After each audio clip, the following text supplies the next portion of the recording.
নুরুজ্জামান, উপসহকারী কৃষি কর্মকর্তা। আমরা আছি নাইকুল শ্রীপুরি উপজেলার নাইকুল ইউনিয়নের নাইকুল ব্লকে।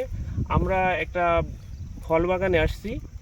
এটা হচ্ছে গ্যাপের ফল বাগান, যেটা হচ্ছে গ্যাপ পদ্ধতিতে করা। এখানে আমাদের কৃষক আছেন দীপেন্দ্রনাথ বাবু, উনি এই বাগানটা করছেন। মূলত উনি আগে পেয়ারা চাষ করছেন, কিন্তু এইটা হচ্ছে গ্যাপ পদ্ধতিতে করা। তো গ্যাপ পদ্ধতিতে হচ্ছে গ্যাপের যে নিয়মকানুন আছে সেই নিয়মকানুন মেনে উনি করছেন। তো মূলত আমরা ওনার কাছ থেকে শুনবো যে গ্যাপ পদ্ধতিতে এই ফল চাষ করাতে উনি লাভবান হয়েছেন বা নতুন কোনো মানে নিয়মকানুনের মাধ্যমে করছেন, সেটা ওনার মুখ দিয়েই শুনবো। বাবু বলেন।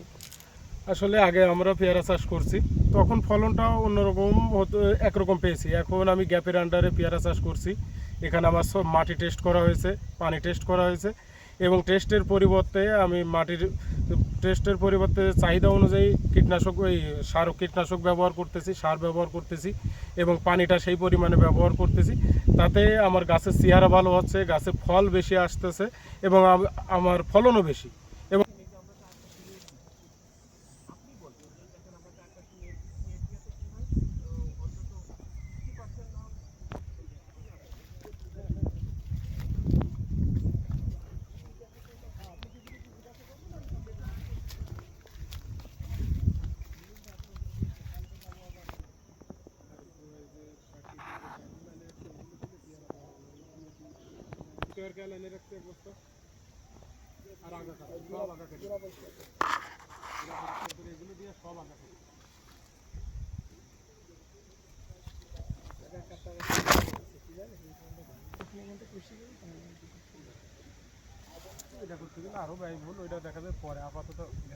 এর আগে তো মনে হয় পলিব্যাগ ব্যবহার করতেন না, এর আগে আমরা পদ্ধতির মাধ্যমে আপনি পলিব্যাগ ব্যবহার করছেন। এই যে চারপাশে যে নেটটা দেওয়া আছে, নেট দিয়েছেন কিসের জন্য, এর উপকারিতা কি? আসলে আগে পলিব্যাগ ব্যবহার করতাম না, এখন গ্যাপের মাধ্যমে এসে পলিব্যাগ ব্যবহার করছি। এতে আমার পোকার আক্রমণটা কম হচ্ছে ফলে, এবং চারপাশে যে নেটটা দিছি, এই নেটটা আগে ছিল আমার শুধু বেড়া, পরে গ্যাপের আন্ডারে আসার পরে আমি নেট দিছি। নেট দিয়াতে আমার যে পোকামাকড় আছে, আপনার 50% না হলে 40% পোকামাকড় নেটের মাধ্যমে দমে যাচ্ছে।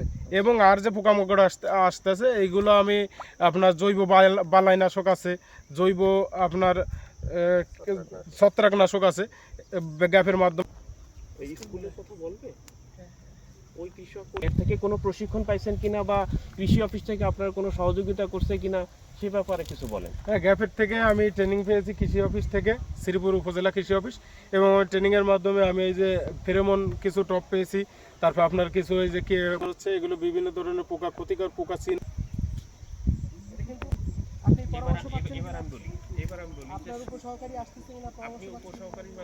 আপনি যখন এই বাগানটা করতেছেন, আগে যেভাবে করতেন, তারপরে যে এই গ্যাপের মাধ্যমে বা কৃষি অফিসের মাধ্যমে যে সুযোগ সুবিধা পাইছেন, এটা কি আপনার উপকারে আসতেছে কিনা? হ্যাঁ, উপকারে আসতেছে। আমার এই বাগিচাটা ভিজিট করতে কৃষি অফিসার প্রতিনিয়ত আসতেছে।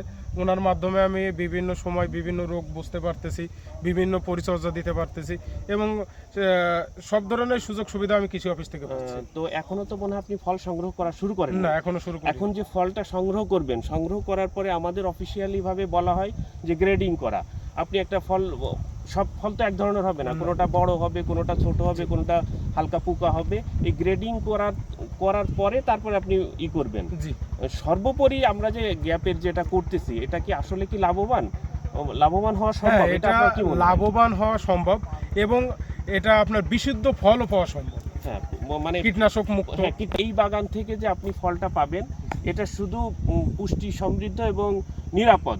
আমরা চাই এই ফলের মাধ্যমে এই ফলটা আমরা যাতে বিদেশে রপ্তানি করতে পারি, এই আশা ব্যক্ত করে আমাদের কথা শেষ করছি। ধন্যবাদ। তুমি যেটা করিছো ভাই, এটা কি 3-4 মিনিট করা সম্ভব?